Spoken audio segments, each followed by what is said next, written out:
Good evening, I'm Ren Wadsworth, and this is your nonstop local news update. In downtown Billings today, friends and family members of a man who was killed in late March gathered in front of the county courthouse to ask for justice and progress in his case. Salimon Nava was the victim of a homicide near downtown Billings on March 20th. Billings police say they responded to a call about a disturbance at a home on the 200 block of North 18th Street around 3 a.m. Lieutenant Matt Lennox says Nava was found dead at the scene with a gunshot wound. He also said all parties in the disturbance were present and accounted for. Salimon's mom said she and the rest of his family believed his girlfriend is responsible for his death. I knew the day my son died when I was at his house. They didn't even have to tell me it was him. I knew it was him because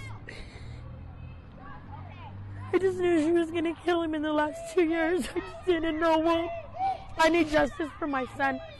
Nava says the relationship her son and his girlfriend had was toxic and that each person was accused of perpetuating domestic violence.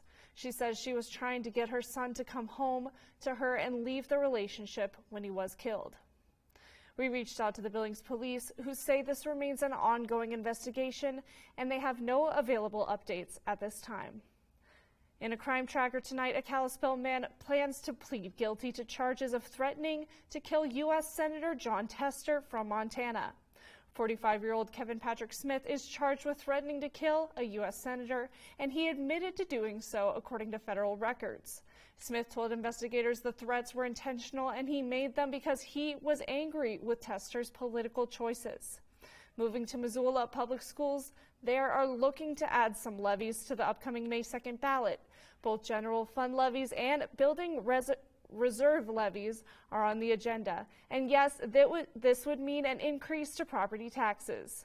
The general fund levies will go towards utilities, curriculum, materials, and teacher salaries, which they need to increase to better retain current teachers and staff. The extra building reserve funds will go towards security improvements, infrastructure repairs, and add new technology that would allow doors to be locked quicker and easier.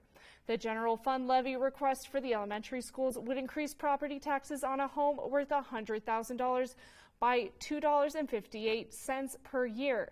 And the general fund levy request for the high schools would increase property taxes on a home worth $100,000 by 69 cents per year. While the building reserve levies are a bit higher, the elementary district levy request would increase property taxes on a home worth $100,000 by $6.48 per year.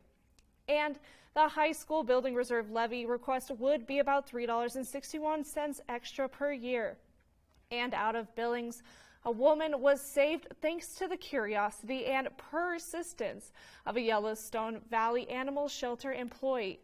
When two poodles showed up at the shelter last week, something just didn't seem right to employee Katie Ladisaw, as the dogs didn't fit the typical stray description. She tried to reach out to the owner via the number on the tags and multiple times to find it busy for 3 days straight.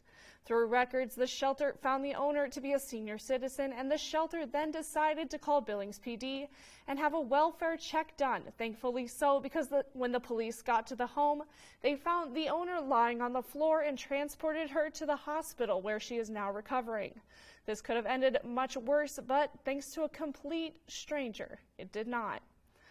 And that's all for now. We'll have more news updates for you as the day goes on, so make sure to check back in for more. Once again, I'm Ren Wadsworth. Thanks for tuning in to your nonstop local news.